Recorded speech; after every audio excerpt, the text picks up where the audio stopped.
한 달 동안 평안하셨습니까? 다시 뵙게 돼서 반갑습니다. 이 코로나로 계속 어려움을 겪고 있는 시기에 이렇게 영상으로라도 다시 신우회원 모든 분들을 뵙게 돼서 감사합니다. 어떠세요? 지금 살아가시는 각자의 삶이 기도하기는 우리 신우회 회원님들 한 분 한 분 영혼이 잘 되고 범사가 잘 되고 가정이 평안하고 모이기 어려운 교회 상황 속에서도 신앙이 침체되지 않고 하나님 중심으로 계속해서 믿음의 삶을 사시는 우리 모든 신우회원들 되시고 또 자녀들과 하시는 사업에도 하나님 은혜가 가득하기를 축복합니다.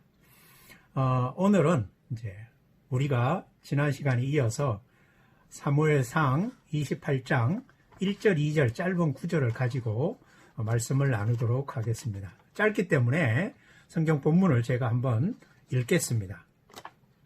사무엘상 28장 1절 2절입니다. 그때 블레셋 사람이 이스라엘을 쳐서 싸우려고 군대를 모집한지라. 아기스가 다윗에게 이르되 너는 밝히 알라. 너와 내 사람이 나와 한 가지로 나가서 군대에 참가할 것이니라. 다윗이 아기스에게 이르되 그러면 당신이 종의 행할 바를 아시리이다. 아기스가 다윗에게 이르되 그러면 내가 너로 영영히 내 머리 지키는 자를 삼으리라 하니라. 지난 시간에는 이제 다윗이 사울의 그 추적을 피해서 내가 이러다가는 필경 사울의 손에 죽겠구나 하는 생각에 이 블레셋 시글락으로 이제 도망을 치는 장면을 우리가 보았었죠. 다윗이 그런 판단을 하게 된 데에는 지난 시간에 잠깐 언급했었지만 너무도 오랜 세월 동안 자신을 추적해온 그 사울의 추격에 이제 심리적으로 정서적으로 또 영적으로 너무 힘이 들었고 그것을 견딜 이제 에너지가 소진되었고 고갈되었기 때문일 것입니다. 신앙이라는 것은 영적인 것만의 문제가 아니라 우리의 신체적이고 정서적인 또는 심리적인 영역과 연결이 되어 있어서 우리가 말씀을 잘 읽고 또 기도도 열심히 하고 예배도 함께 참석하지만 그러나 몸의 건강이 약해지거나 아니면 정신이 심리적으로 불안하거나 하면 그런 우리 몸의 여러 종합적 영역들이 우리 영성에도 또 영적 능력에 또 영향을 미친다는 것을 우리가 볼 수가 있는 것이죠. 그래서 지난 시간에 우리가 살펴본 다윗의 모습은 앞에서 다윗이 보여주었던 어떤 상황 속에서도 하나님을 의뢰함으로 말미암아 올바른 판단을 하고 있었던 다윗의 모습과는 사뭇 다른 전혀 다른 다윗의 모습을 우리가 보게 되면서 조금 놀라게 되었었죠. 앞에서 우리가 사울이 그렇게 추격을 할 때마다 다윗은 하나님께 묻고 하나님을 의지하고 하나님을 바라보고 또 하나님이 피할 곳을 주시는 곳으로 그는 자기 휘하에 600여 명의 사람들을 이끌고 안전하게 도망을 다녔었습니다. 그런 상황 속에서 하나님께서 또한 누가 봐도 저로의 기회, 즉 사울을 제거하고 하나님이 자신에게 기름 부은 왕으로서의 그 지위를 스스로 올라갈 수 있는 놀라운 기회들, 두 번 다시 오지 않을 것 같은 저로의 기회들. 그래서 다윗의 부하들과 주변 사람들 모두가 지금이야말로 하나님이 장군님에게 주신 최고의 기회입니다. 지금 당장 사울을 죽여서 이제 이 고생의 길에서 벗어나고 하나님이 왕으로 세우신 그 뜻을 이루시지요 라고 했을 때 다윗은 하나님이 기름 부어 세우신 사울이기 때문에 내가 내 환경의 유불리를 따져서 하나님의 기름 부은 사람을 칠 수 없다. 내가 그 하나님의 기름 부은 사자에게 손을 댈 수 없다라고 하면서 두 번이나 살려주었지 않습니까? 그런 이 믿음을 가지고 오로지 하나님의 뜻이면 가고 하나님의 뜻이면 멈추고 하나님의 뜻이면 하고 하나님의 뜻이면 하지 않겠다는 다윗이 28장에서는 지금 시글락으로 도망쳐서 아기스에게 피신해 있는, 그리고 그 피신 생활의 근거가 된 판단이 바로 이러다가는 내가 하나님 손에 살아왔던 지금까지의 인생이 아닌 사울 손에 의해서 내 운명이 결정되어지고 내 미래가 결정될 것이구나. 그리고 그 끝은 비극이겠구나 하는 생각 때문에 바로 시글락으로, 블레셋으로 아기스에게 도망을 치게 된 것이죠. 이 다윗의 모습을 통해서 우리가 살펴보았던 것은 지난 시간에도 우리가 한번 생각을 해보았었지만, 과연 신자라는 사람은 무엇을 기준으로 살아야 하는가? 신자는 위기 상황일 때 어떤 모습이어야 하는가를 생각해 볼 수가 있는 거죠. 신앙은 어제까지 해왔던 수많은 하나님과의 친밀한 경험들, 어제까지 쌓아왔던 수많은 경건한 훈련들, 기도들, 성경 읽기, 예배, 헌금, 교제, 이런 것들로 오늘을 살 수 없다는 것을 이 다윗의 모습을 통해서 우리는 배울 수가 있는 거죠. 그래서 신앙은 내가 훈련을 통해서 쌓아서 만들 수 있는 것도 아니고, 내가 마음 먹고 결심하고 신앙으로 살기로 작정한다고 해서 살 수 있는 것도 아니라는 것을 우리에게 보여주는 거죠.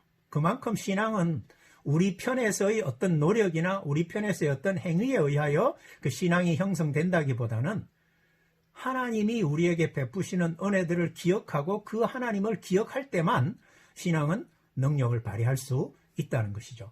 다윗이 사울 손에 죽을 거라는 판단을 하게 된 결정적 그 순간에 다윗의 눈에서 사라진 것이 뭐였습니까? 바로 현실은 보였고 보이지 않는 하나님은 사라져버린 것이죠. 여러분, 이것이 바로 신자가 현실에 굴복할 때, 현실과 타협할 때, 즉 어쩔 수 없는 상황 아니냐, 누구든 이런 상황이면 이런 결정을 할 수밖에, 이런 판단을 할 수밖에 없다라고 핑계를 댈 수 있고 변명할 수 있는 상황에서 가장 효력을 발휘해야 될 게 바로 신앙이라는 것이죠. 그래서 하나님을 볼 수 없는 상황일 때 가장 필요한 것이 도리어 하나님을 향한 신앙이라는 것이죠. 우리의 삶이 평안하고 어려움이 우리 삶에 닥치지 않고 문제가 다 해결되어지고 고민이 없는, 그래서 내가 원하는 것들이 다 이루어지는 상황이면 사실 신앙은 그렇게 필요하지 않을 수도 있습니다.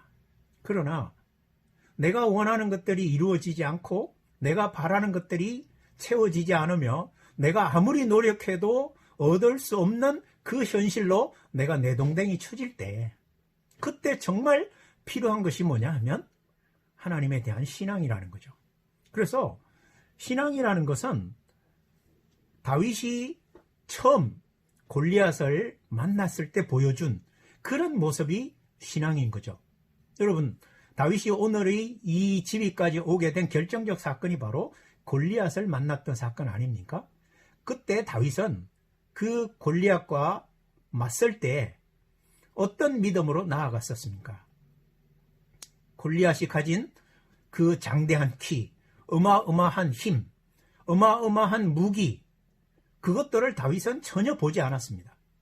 사실 이스라엘 백성들이 40일간 그 골리앗과 싸우며 길을 펴지 못한 채 숨어 있었던 가장 결정적 이유가 골리앗의 힘, 골리앗의 무기였지 않습니까? 그 골리앗의 힘과 골리앗의 무기에 비하면 사울 진영에 있던 어떤 군인도 그 골리앗을 맞서서 싸울 힘이 없었다는 것이죠. 즉 골리앗이 바라보는 프레임에 사울과 그의 군사들도 같은 프레임으로 골리앗을 보고 있었다는 거죠. 근데 다윗은 그 대치 상황, 40일이나 대치되는 그 상황 속에서 다윗은 완전히 다른 프레임을 가지고 접근을 했지 않습니까? 바로 골리앗이 어떤 힘을 가지고 있든지, 그 키가 얼마나 크든, 그가 들고 있는 창과 칼이, 방패가 얼마나 크고 무겁고 강력한 것이든 상관없다는 거죠. 다윗은 무엇을 믿고 나갔습니까? 나는 만군의 여호와의 이름으로 나아간다라고 얘기했지 않습니까? 그러니까 다윗의 프레임은 우리 인간이 살아가면서 부딪히게 되는 현실의 그 어떤 문제에도 하나님을 대입시켜서 프레임을 보면 답이 나온다는 것이었죠. 그게 바로 믿음이라는 것이죠. 그렇게 해서 사실 다윗은 그 골리앗을 죽인 것으로 인하여 이제 승승장구하게 되면서 사울의 사위가 되고 사울의 경호대장이 되면서 오늘의 지위까지 이르게 된 것 아닙니까? 그리고 앞에서 잠깐 말씀드렸지만 그 사울의 경호대장이 되고 사위가 되어서 이스라엘에서 가장 이름을 떨칠 때도 그 항상 하나님의 질서를 그는 잊어버리지 않았지 않습니까? 사울을 죽일 수 있었으나 그는 죽이지 않았고 자신에게 온 기회가 얼마든지 유리하게 자신이 행동할 수 있었지만 그것을 자신을 기준으로 행동하지 않고 하나님 기준으로 그는 행동을 했던 모습들을 보여주었었습니다. 그것이 바로 다윗이 우리에게 보여준 신앙의 진정한 모습이었습니다. 근데 바로 27장에서는 다윗은 그렇게 바라보던 하나님에게서 눈을 떼면서 그는 바로 세상이라는 현실 속으로 침잠해 버린 것이죠. 마치 베드로가 풍랑 가운데서 예수님이 다가오시자 그 풍랑 이는 바닷가 위에서 그 배 안에서 주님, 제가 이 무리를 걷게 해주십시오 라고 예수님을 바라보며 담대하게 풍랑 속에 발을 내디뎠을 때 그는 무리를 걷는 인간으로서는 이 세상의 어떤 물리적 법칙으로서는 불가능한 그 현실을 그는 뚫고 나갈 수가 있었던 것 아닙니까? 근데 그 믿음의 눈이 예수님에게서 멀어지며 그의 발에 와닿는 파도를 보는 순간 그는 물에 빠지기 시작했었지 않습니까? 다윗이 그렇게 하나님만 바라보다 사울이 자신의 목숨을 노리고 있고 결국은 사울에 의해서 자신이 죽을 것 같다는 생각을 하게 되는 순간 하나님에게서 눈을 떼면서 마치 베드로처럼 세상 속으로 꼬로록 가라앉아 버린 것이죠. 그래서 이렇게 믿음으로 살던 이 다윗이 그런 결정적인 판단을 하게 된 이유가 뭐였냐? 신자가 믿음으로 세상을 살아가야 하고 신앙으로 세상을 살아가야 하는데 그 신앙으로 살아가지 못하는 가장 큰 이유가 뭐냐? 할 때 우리는 그것을 타협이다라고 얘기할 수 있죠. 왜냐하면 우리 안에는 죄성이 있어서 아무리 오랫동안 신앙생활을 해왔고 성경을 많이 읽었고 많은 말씀을 들었고 성경을 잘 가르친다 할지라도 여러분 그 죄성에 붙들리면 우리는 일순간에 넘어질 수 있는 존재들이라는 거예요. 가인이 동생 아벨을 죽이고 하나님이 네 동생이 어디 있냐 했을 때 내가 내 동생 지키는 자입니까? 라고 말했을 때 하나님께서 죄가 네 앞에 웅크리고 있다. 너는 그 죄를 다스려야 한다라고 말씀을 하신 적이 있습니다. 우리 앞에도 항상 이 신앙인의 앞에는 바로 죄라는 것이 웅크리고 있습니다. 그것이 본 모습을 드러내는 것이 신앙인에게는 현실이라는 것으로 다가오게 되고 그 현실은 결국 우리에게 죄성이 발휘되면서 타협이라는 형태로 우리의 죄성을 발휘하게 만드는 거죠. 그래서 어제까지도 잘 신앙의 길을 걸어오던 사람이 오늘 바로 현실과 타협하며 신앙의 길에서 벗어나게 만들고 그렇게 벗어난 신앙인들은 세상 속에서 하나님의 사람도 아닌 또는 정말 세상 사람도 아닌 아주 어정쩡한 이 신앙적 신분을 정말 갈등의 신분을 보여주게 될 수밖에 없다는 거죠. 우리가 세상과 타협하게 되는 가장 큰 이유는 바로 그 세상이 우리에게 약속해 주는 것처럼 보이는 힘을 이용하고 싶기 때문입니다. 그 힘이 내게 있어야 나도 인생을 잘 살 수 있고 인생을 평안하게 살 수 있을 것이다 라는 거죠. 그러나 여러분 베드로전서 5장 8절에 있는 것처럼 우는 사자가 우리를 삼키려고 끊임없이 유혹해 오는 것이 우리의 영적 현실입니다. 그래서 다윗은 시편 16편 8절에서 내가 항상 여호와를 내 앞에 모심이여 라고 이렇게 이야기를 합니다.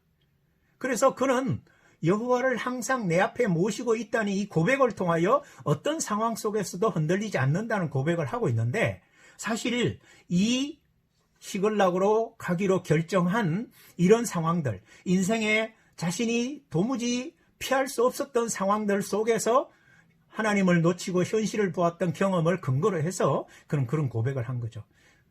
이 다윗의 고백을 통해서 우리가 배울 수 있는 것은 뭐냐 하면, 내가 마음속에 항상 여호와와 초점이 맞아 있고 내가 여호와를 모시고 산다는 의식에서 흔들리지 않는다면 우리는 결코 어떤 죄가 우리 앞에 웅크리고 있을지라도, 어떤 모습으로 우리를 현실과 타협하여 그 현실의 힘을, 세상의 힘을 이용하도록 유혹한다 할지라도 우리는 넘어지지 않을 수 있다는 것이죠.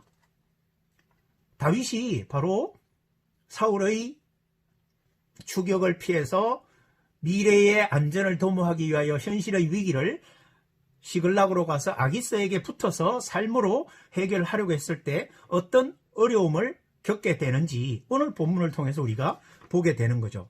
오늘 본문에 보면 어떤 상황이 벌어졌습니까?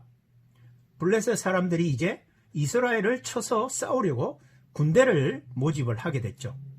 근데 이 다윗을 받아주었고 시글락을 주고 거기서 살게 했던 이 아기스 왕이 다윗에게 너는 확실히 알아라. 너도 오늘 내가 이스라엘과 싸우려고 하는 이 전쟁에 나가서 반드시 같이 싸워야 한다라고 이야기를 하게 되죠. 자, 그러면 내가 영영이 나의 머리를 지키는 자로 너를 삼겠다라고 얘기합니다. 즉 네가 오늘 나와 이스라엘과 싸우는 이 전쟁에 나가서 함께 싸운다면 지금까지 네가 내게 보여왔던 충성을 내가 인정하고 평생 너를 내 경호대장으로 삼겠다라는 것이죠. 자, 여러분, 다윗은 지금 블레셋에서 아기스의 호위를 입어 은혜를 입고 목숨을 부지하고 있습니다. 그리고 사울의 추격을 피해서 안전하게 살고 있습니다. 한편으로 보면 사울의 추격이 그친 것에 대해서는 다윗의 결정이 옳았지만, 그러나 다윗 개인과 또 이스라엘의 후에 왕으로서의 그의 미래를 생각해 본다면 오늘 지금 다윗이 처한 이 상황은 어떻게 해야 되는 것일까요? 여러분, 아기스는 지금 다윗을 자신의 개인 경호대장으로 삼을 만큼 신뢰하고 있습니다. 그 신뢰를 받을 수 있었던 다윗의 행동은 어떤 것이 있었습니까? 앞에서 다윗은 사실 이스라엘과 적대 관계에 있던 그술이라든가 기르스라든가 아말렉 사람을 치고 있었죠. 그러면서도 아기스에게는 이스라엘 사람과 우호적인 관계에 있는 유다의 남방 사람, 여라무엘 사람, 그 다음에 겐 사람, 이런 남방들을 쳤다라고 거짓말을 하게 됐습니다. 그래서 이제 다윗이 이스라엘과 우호적인 부족들의 남방을, 국경을 쳐서 그들을 죽이고 그들의 재물을 빼앗는 이런 보고를 통하여 아기스는 다윗이 철저하게 자기 편이라는 신임을 하기 시작한 거죠. 그래서 그런 다윗을 이용해서 아기스는 자신의 군사력을 키우고 어떤 결정적인 순간이 올 때 다윗을 이용하려고 받아준 것이죠. 자, 그런데 다윗은 사실 이스라엘과 전쟁을 할 수가 없는 상황이지 않습니까? 근데 이스라엘과 만약에 전쟁을 치르게 된다면, 진짜 블레셋 편이 되어서 이스라엘과 전쟁을 하게 된다면 다윗은 어떻게 될까요? 여러분, 나중에 이스라엘의 왕이 될 사람이 다윗 아닙니까? 그러면 다윗이 왕이 되었을 때 이스라엘 모든 백성이 뭐라고 하겠습니까? 아니, 왕이 되기 전부터 다윗이 왕으로 추대될 때 뭐라고 얘기하겠습니까? 아니, 블레셋 편이 되어서 우리를 공격했던 사람이 어떻게 우리의 왕이 될 수 있느냐? 절대로 왕으로 불과하다. 그러면 하나님의 부르심도 다윗은 이룰 수가 없게 되고 이스라엘 백성들로부터도 배신자요 매국노라는 평을 들을 수밖에 없는 상황에 처하게 된 거죠. 자, 그러면 다윗은 이스라엘과 절대로 싸울 수 없는 아주 곤란한 처지에 놓이게 된 겁니다. 그러면 안 싸워도 되는 걸까요? 아기스의 명령을 거역해도 되는 걸까요? 아기스의 이 군사 징집 요청을, 즉 전투에 참가하는 요청을 배신할 수도 없습니다. 왜냐하면 저는 이스라엘과 싸울 수 없습니다 라고 말하는 순간 아기스는 다윗을 배신자로 여기게 될 것이고 그 자리에서 다윗은 살아남기가 어렵게 되겠죠. 그러면 여러분, 다윗은 어떻게 행동해야 될까요? 그 오늘 2절을 보면 다윗의 대답이 아주 애매모호하죠. 뭐라고 하냐면, 오늘 너는 나와 함께 이스라엘을 쳐서 같이 전쟁에 참여해야 된다고 했을 때 다윗은 당신이 종의 행할 바를 아시리이다. You will know your servant will do. 그러니까 당신의 종이 어떻게 행할지를 당신은 아시게 될 것입니다 라고 얘기해요. 예, 제가 당신과 함께 이스라엘을 치러 나가겠습니다 라고 하지도 않고, 아니요, 저는 이스라엘과 싸울 수 없습니다 라고도 하지 않고, 그냥 당신이 이제 저의 행동을 보면 제가 어떻게 하는지를 아시게 될 겁니다. 아주 교묘한 말, 싸우겠다는 뜻도 아니고 싸우지 않겠다는 뜻도 아닌 이런 말을 함으로써 일단은 위기에서 벗어났습니다. 근데 여러분, 지금 이 상황 속에서 다윗을 오늘 이 시대에 예수 그리스도를 주로 고백하고 하나님을 아버지로 믿는 성도라고 한번 생각을 해보십시다. 그리고 아기스가 세상이라고 하고 이스라엘이 하나님 나라라고 해봅시다. 우리는 지금 하나님을 아버지로 믿고 있고 예수 그리스도를 구주로 믿고 있고 성령의 인도를 따라 말씀대로 세상 속에서 그리스도의 정인되어 살아야 할 사명을 가진 자들입니다. 근데 지금 세상의 요구에 한번 굴복하는 바람에 신앙의 길을 포기하고 세상 속에서의 안전을 도모하려고 선택했던 다윗의 결정 때문에 다윗은 지금 신자로서의 신분도 제대로 발휘하지 못하고, 그렇다고 세상과 짝할 수도 없는 아주 어정쩡한, 아주 애매한 이런 상황 속에 들어가 있게 된 거죠. 즉 작은 현실과의 타협이 지금 신앙인으로서의 정체성도 발휘할 수 없고 하나님도 이야기할 수 없고 자신의 신앙도 말할 수 없는 상황에 처했고, 그렇다고 세상의 사람인 것처럼 가치관이나 행동이나 태도를 보여줄 수도 없는, 그래서 다윗은 세상 사람도 아니요 신앙인도 아닌 것 같은 모습으로 지금 우리에게 자리매김하고 있다는 것이죠. 여러분, 이스라엘 편에서 볼 때 다윗의 행동이 도저히 용납할 수 없는 행동이겠죠. 세상 편에서 봐도 다윗의 행동은 도무지 받아들일 수 없는 행동일 것입니다. 오늘 교회에서 본다면 만약에 교회에서는 정말 경건한 신자 같고 말씀대로 사는 것 같고 기도도 많이 하고 봉사도 많이 하고 성교 헌금도 많이 하고 11조도 잘하고 예배도 잘 참석하는데 세상에 나가서 사는 것을 보니 신앙인인지 교회를 다니는 사람인지 하나님을 믿는 사람인지 예수 그리스도를 구주로 고백하는 사람인지 성령을 따라 사람인지 전혀 알 수 없을 것 같을 때 우리는 그 사람을 어떻게 평가할까요? 예수 믿는다면서 저 따위로 산다고 저런 걸 신앙인이라고 할 수 있겠냐고.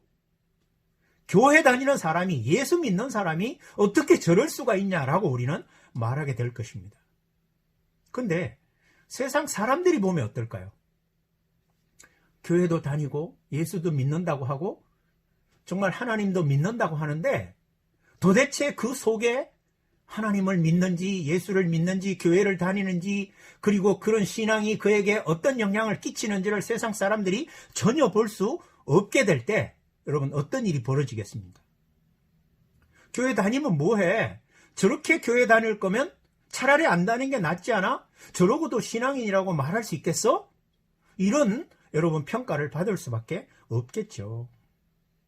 다윗이 지금 오늘 우리에게 보여주는 모습이 뭐냐 하면 신앙인이면서도 세상과 타협하여 그 타협으로 인하여 죄에 묶여서 하나님도 드러내지 못하고 자신의 바른 정체성도 보여주지 못하는 오늘 교회에 다닌다고 하는 신앙인들이 딜레마를 보여주는 거죠.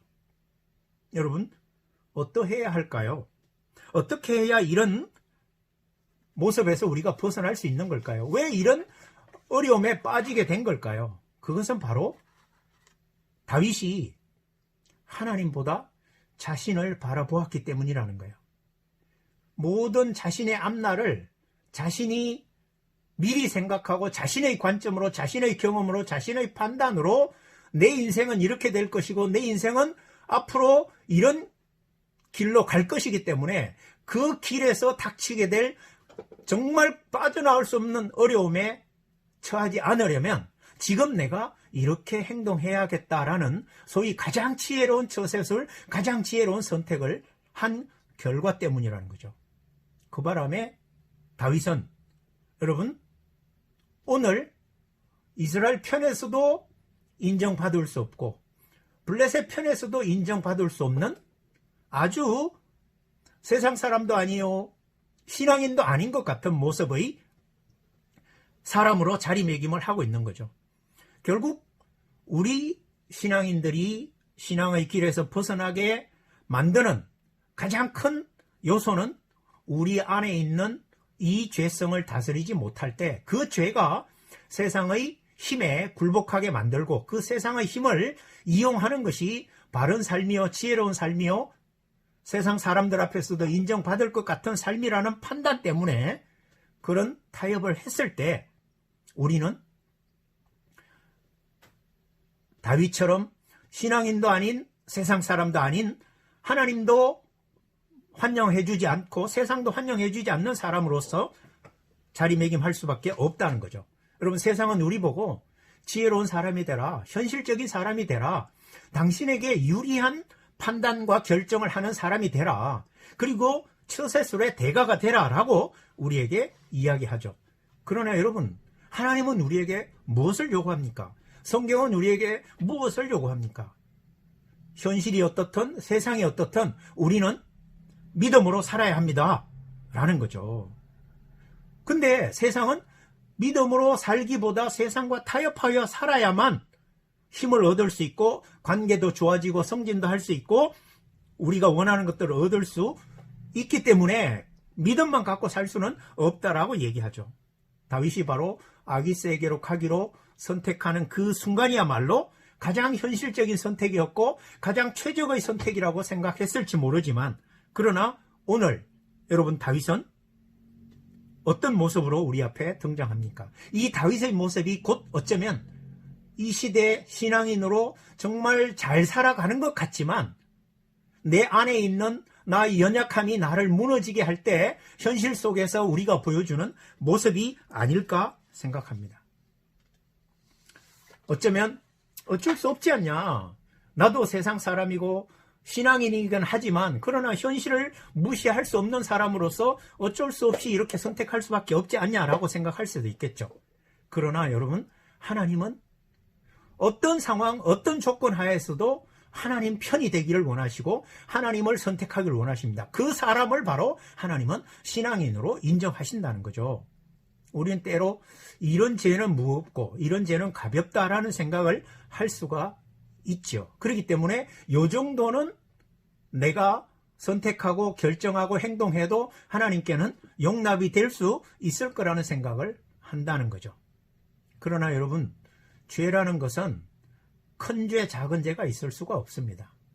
궁극적으로 죄라는 것은 어떤 우리의 선택이나 결과나 결정이나 행동보다는 우리 마음속에 하나님 없이 내가 이것을 해낼 수 있다라고 생각하는 것 자체가 죄이기 때문에 그런 현실과 타협하려는 생각 자체가 벌써 우리가 죄에 묶였다는 것이고 그 죄는 하나님 보시기에는 큰 죄, 작은 죄가 없다는 것이죠. 우리가 진짜 신앙생활을 하기 위해서는 어떤 선택을 해야 하느냐? 현실의 모든 문제를 현실의 입장에서 내 입장에서 보지 마시라는 거예요. 우리가 어떤 현실 속에 놓이게 되면 그 현실도 하나님이 보고 계시고 하나님이 함께 하시는 현실이라는 우리의 의식이 발휘되어야 한다는 거죠. 현실적인 문제든 아니면 어려운 문제든 힘든 문제든 내가 해결할 수 있는 문제든 해결할 수 없는 문제든 간에 항상 믿음의 위치에서 하나님의 관점에서 보아야 한다는 거죠. 사울이 내가 잘못했다 다윗아, 내가 더 이상 너를 죽이지 않겠다, 나와 함께 가자라고 했을 때 다윗이 따라가지 않은 것은 아마도 사울은 또 저렇게 말하지만 변하지 않을 거라는 생각 때문이었겠죠. 여러분, 사울이 변하고 안 변하고는 사실 다윗에게는 굉장히 큰 문제인 것 같지만, 그러나 사울을 변화시키지 않는 그 상황 속에 다윗을 하나님이 계속 넣어두신다면 그것은 하나님이 하실 일이에요. 사울을 바꾸든 안 바꾸든 사울이 바뀌지 않는 상황 속에 내가 놓였을 때 내가 해야 할 중요한 결정은 뭐예요? 하나님이 바로 나와 함께 계시고 사울이 어떠하든 상관없이 내가 판단해야 할 것은 하나님이 지금 나와 함께 하시고 나는 하나님의 뜻만 찾겠다라는 생각이라는 것이죠. 그래서 현실을 가지고 내 미래를 평가하거나 판단하지 말라는 거죠. 여러분, 어제는 지나간 일이고 내일은 아직 오지 않은 일이라 우리가 어떻게 할 수가 없습니다. 그래서 어제는 지나갔기 때문에 우리가 어떻게 할 수 없고 내일은 오지 않았기 때문에 우리가 어떻게 할 수 없습니다. 그래서 우리가 어떻게 할 수 있는 것은 바로 오늘이라는 이 현실 속에서의 우리의 행동과 선택인 것이죠. 그래서 Yesterday is history. 지나간 역사라 어떻게 할 수가 없죠. Tomorrow is mystery. 내일은 하나님의 신비에 속한 겁니다. 그래서 우리에게는 present is present. 현재는 우리에게 주어진 선물이라는 거죠. 그래서 우리의 미래를 하나님께 맡긴다라고 할 때 여러분, 우리가 맡기지 못하는 이유가 바로 지금 현실을 판단해 보면 하나님께 맡겼다가는 내 인생이 내가 원하고 내가 바라고 내가 기대하는 바의 삶을 살 수 없을 것 같은 불안과 두려움 때문이죠. 현실을 더 낮게 만들어주면 그 현실을 근거로 해서 내 미래도 판단할 수 있을 것이다라는 생각들이 우리 안에 있다면 그게 바로 불신앙의 토대라는 것이죠. 그게 바로 우리를 하나님을 믿지 못하게 하고 현실과 타협하게 만드는 죄라는 것이죠. 세상 사람들은 현실을 보고 미래를 전망하지 않습니까? 현실이 나쁘면 미래도 나쁠 거다. 현실이 좋으면 미래도 좋을 것이다 라고 전망하지만 말씀드린 대로 우리의 미래는 누구 손에 달렸습니까? 하나님 손에 달린 겁니다. 하나님이 우리의 미래를 쥐고 계십니다. 믿으십니까? 나의 오늘 내가 해야 할, 오늘이라 주어진 이 시간 속에 내가 해야 할 일은 내일에 대한 걱정도 아니요, 지나간 어제에 대한 후회도 아니고 지금 하나님이 살아계신다. 지금 이 상황 속에 하나님이 나와 함께 계신다. 라는 확실한 선언이고 확실한 믿음인 거죠. 내일이 어떻게 될지는 하나님께 맡겨놓으십시다. 시편 84편 5절 7절에 보면 주께 힘을 얻고 그 마음에 시온의 대로가 있는 자는 복이 있나이다. 저희는 눈물 골짜기로 통행할 때에 그곳으로 많은 샘의 곳이 되게 하며 이른 비도 언택을 입히나이다. 저희는 힘을 얻고 더 얻어 나아가 시온에서 하나님 앞에 각기 나타나리이다. 여러분, 주께 힘을 얻고 그 마음에 시온의 대로가 있는 자가 복이 있다라고 얘기합니다.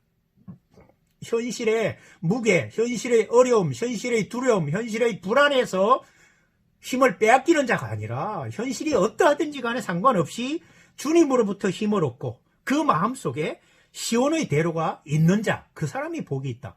그러면 신약적 개념으로 보면 시온의 대로는 무엇을 의미합니까? 바로 예수 그리스도이죠. 예수 그리스도가 그 마음에 인생의 모든 통로가 되고 그 모든 길의 인도자가 되는 사람은 어떤 상황, 어떤 현실에서도 두려워하거나 불안해하지 않고 하나님을 바라보며 믿음의 길로 갈 수가 있다는 거죠. 여러분, 우리는 항상 다윗처럼 신앙으로 잘 살다가도 다윗처럼 어느 한순간에 현실과 타협하여 이러지도 저러지도 못하는, 정말 하나님 앞에 너무도 부끄럽고 정말 뼈 빠지게 뼈저리게 회개해야 할 상황들에 우리가 놓일 수도 있습니다. 그리고 세상 사람들로부터도 전혀 신앙인다운 모습을 보이지 못하는 수치를 당할 수도 있습니다. 현실은 지나갑니다. 현실은 잠깐입니다. 그러나 우리 앞에 놓여 있는 이 길은, 믿음의 길은 어렵긴 하지만 영원합니다. 타협할 수밖에 없는, 어쩔 수 없어서 그렇게 할 수밖에 없다라는 상황 속에서도 어쩔 수 없지만 나는 그러나 어쩔 수 없는 선택을 하지 아니하고 하나님이 기대하시는 바, 하나님이 가기를 원하시는 바 그 길을 가겠노라 라고 우리는 결정해야 하는 거죠. 오늘 여러분 28장 1절 2절 이 다윗이 빠져있는 진퇴양난의 상황은 어쩌면 오늘 신자들에게 어떤 선택을 할 때 신자가 하나님의 사람도 아니요 세상 사람도 아닌 이러지도 저러지도 자신이 누군지도 밝힐 수도 없고 밝히지 않을 수도 없는 존재인지를 우리에게 보여주고 있지 않습니까? 어떤 곤란과 어려움을 작은 타협을 통해서 우리가 겪게 되는지를 보게 되는 거죠. 그래서 신앙의 길에서 작은 타협을 하는 순간 그것은 마치 타락의 나선처럼 계속해서 변명과 여러분 또 거짓말과 수치를 궁극적으로 당하게 되고 하나님께도 영광을 가리게 되고 세상 사람들로부터 비난을 받게 되는 것입니다. 우리가 흔히 길이 아니면 가지 말라 그런 말 들으셨죠? 신앙에도 적용될 수 있습니다. 신앙의 길이 아니면 가지 말라. 그러면 갈 수밖에 없는 연약함이 있는 우리가 어떻게 가지 않을 수 있겠습니까? 그것은 바로 내가 가야 할 길이 어디이며 내가 지금 어떤 길을 가고 있는지 또 나는 누구와 함께 이 길을 가는지를 생각해야 하는 것입니다. 지금까지 나의 삶을 인도하신 분이 하나님이시고 지금 현실은 내 눈에 보이는 현실은 하나님이 전혀 역사하지 않고 나 홀로 모든 일을 결정하고 내 힘으로 어떤 선택을 해야 하는 것 같지만 그러나 보이지 않는 하나님을 중심으로 선택했을 때 그 보이지 않는 하나님의 힘이 현실의 모든 어려움과 불안과 두려움을 이겨내게 하고 바로 시온의 대로 안에서 우리가 걸어갈 수 있게 해 주신다는 거죠. 현실의 문제가 어떻든 우리가 피할 수 있는 길은 하나님께 있지 우리의 계획이나 우리의 생각이나 우리의 판단에 있지 않음을 믿으시기 바랍니다. 그래서 어떤 문제에서든 간에 하나님을 생각하고 하나님을 바라보고 보이지 않아도 보이지 않는 속에서 볼 수 있는 하나님을 만나는 것이 신앙의 길이요 우리가 걸어가야 할 길임을 믿으시는 모든 신의 회원들 되시길 바랍니다. 오늘 사무엘상 28장 1절 2절을 통해 믿음의 길은 보이지 않을 때 힘을 발휘해야 한다라는 것을 말씀을 드리고자 합니다. 바로 보이지 않을 때 바른 믿음의 선택을 통하여 보이지 않는 하나님과 함께 동행하며 보이지 않는 하나님을 보이는 세상 속에 드러내 보여주시는 모든 우리 신우의 회원님들 되시기를 우리 주 예수 그리스도 이름으로 축복합니다. 잠깐 기도하겠습니다. 하나님 아버지, 코로나19 가운데 우리 개인과 교회와 나라와 세계가 고통 가운데 신음하며 답을 찾지 못해 어두운 길을 걸어가고 있습니다. 때로 개인적으로 우리도 원치 않는 재정의 위기와 건강의 위험과 하나님 가족관계의 깨어짐과 하나님 자녀들의 미래에 대한 불확실로 인하여 마음에 불안이 있고 두려움이 있고 걱정이 앞서서 보이지 않는 하나님보다는 현실에서 우리가 생각하기에 최선의 길들을 선택하려는 유혹을 받을 수밖에 없습니다. 우리 안에 죄성이 있고 그 연약함이 있어서 하나님 그런 선택을 할 수밖에 없는 존재인 것을 저희가 인정합니다.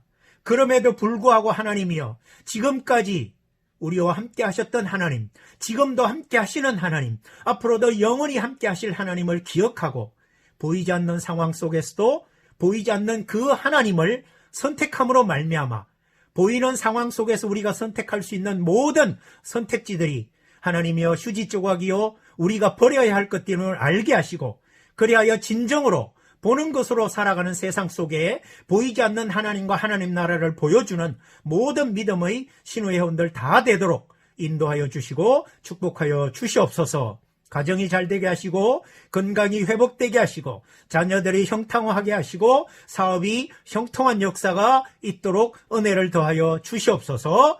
감사하고 존귀하신 예수 그리스도 이름으로 기도하옵나이다. 아멘. 8월 한 달 건너뛰고 9월 달에 오프라인으로 뵐 수 있으면 좋겠습니다. 감사합니다. 평안하십시오.